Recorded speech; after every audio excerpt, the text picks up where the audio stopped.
Hello everybody, welcome back to Christian Page. So I have a good friend here, Jasmine, and today we are going to be talking about natural hair. Like that right, girl.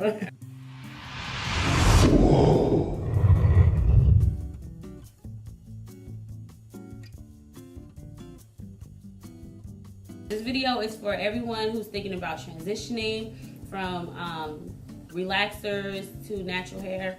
She knows everything about it, and as a matter of fact, she is a licensed cosmetologist. Woo-hoo. So she knows, okay? She knows. I'm just gonna ask you a few questions, and hopefully these are some questions that I can help you guys out with. I'm not natural. I'm still debating on if I should even transition. I know under this weave here. She should. You think so? I mean, I won't look as good as you though, you feel me? She's got all the information for you guys. She has products, she has utensils that she uses, she got all kinds of stuff to make her hair look this beautiful. Let's get right on into it. First question is, why did you transition your hair, first of all? I had put color in my hair. I'd been relaxed pretty much all my life and never really had a lot of damage until I put color in my hair. Everybody knows color and relaxer does not go together. Do not ever do it.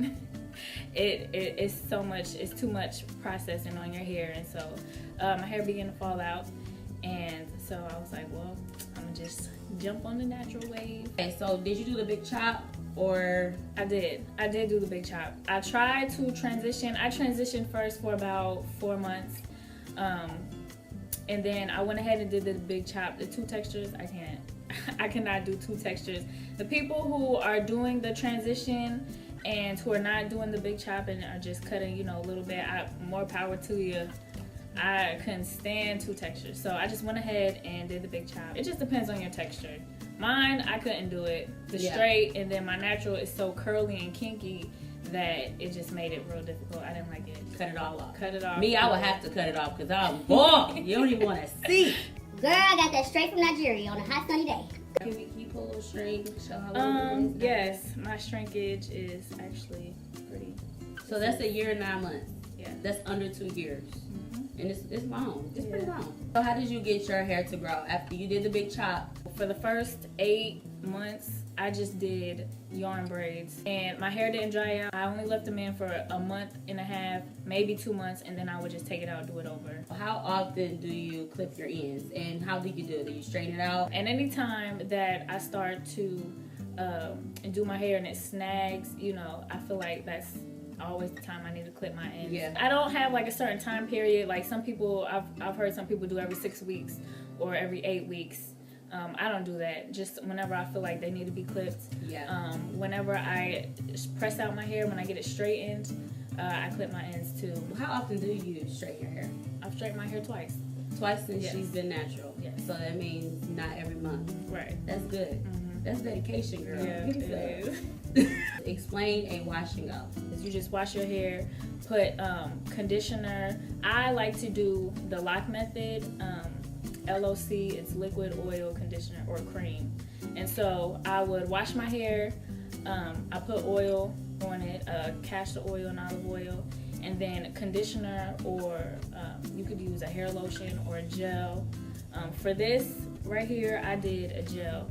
I like Paul Mitchell's products. I don't know if anybody's heard of that, but I like Paul Mitchell's products, so I use Paul Mitchell's styling gel, and I really like it. Okay. So you can use conditioner though, like it doesn't matter. You just have to find what products work for you.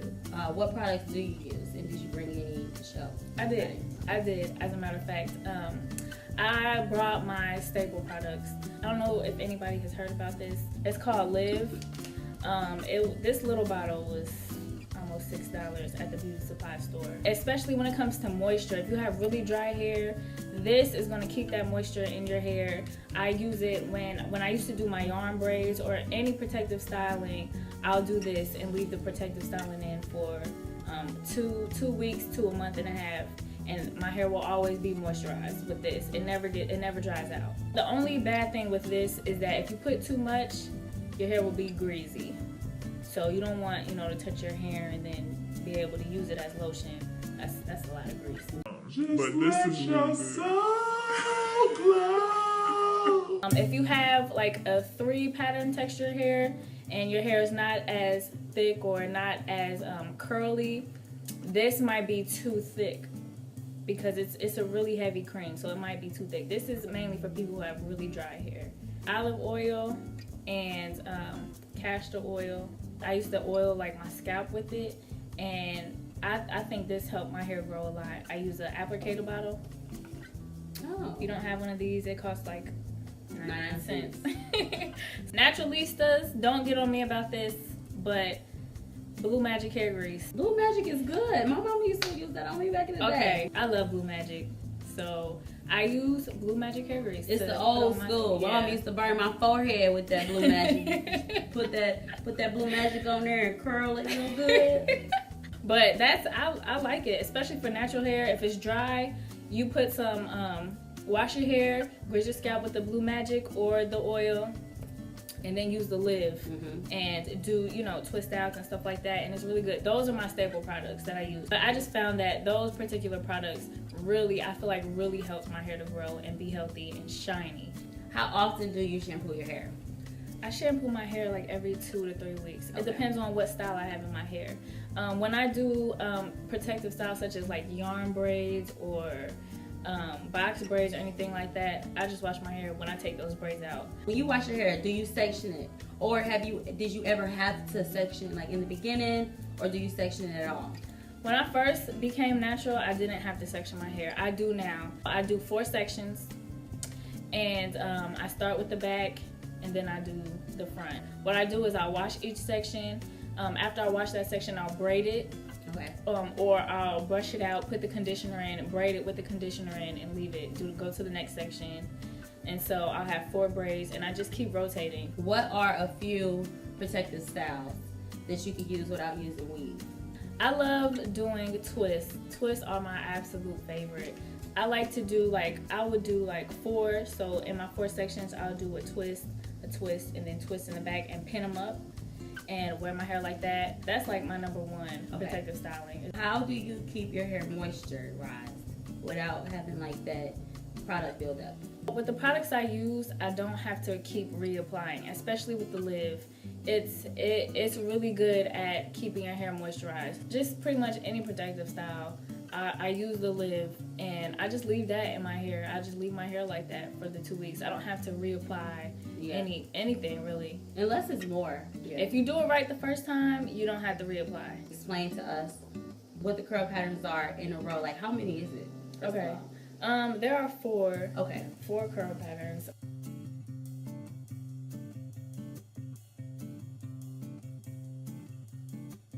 I have one more question for you, and this is just to motivate the people out there and get the people that are just transitioning, people that are thinking about going natural. So my question is what keeps you motivated? Like, what would you say to the people, all the girls and guys or anybody that's going natural? What would you say to them for them to keep them like? What keeps you motivated?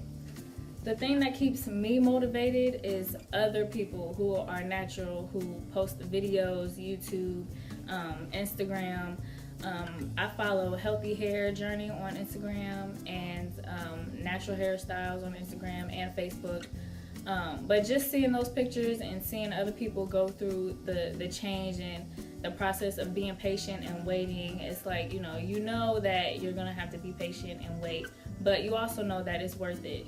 When you get to have the super long, thick, healthy hair, that's what we all want. Transitioning from the creamy crack, it's a lot more work. Yeah. But you can do it, and like I said, it's definitely worth it. It's definitely worth healthy hair, having that healthy hair. I really commend all the women out there, guys out there that are going natural, doing the natural hair care. One of those things, I think it was Natural Journey. What is the Journey? Healthy Hair Journey. Healthy Hair Journey. I follow them too on Instagram. They be having some good pictures. Yeah, I love that Instagram page. Yeah. I look at it every day just to get ideas. So shout out to y'all. Yeah. Because y'all be having some good stuff. They have guys, girls, and kids, right? That wraps up this natural hair care journey video. I want to thank Jasmine for coming and doing this video with me, because I didn't know what I was going to do. Stay tuned for her up and coming YouTube channel. She's going to be doing all kinds of hair care, and she's going to be doing a bunch of protective styles and showing you her pretty little face. Look at that face, so pretty. But so that wraps it up. Bye guys, thank you for watching. Bye.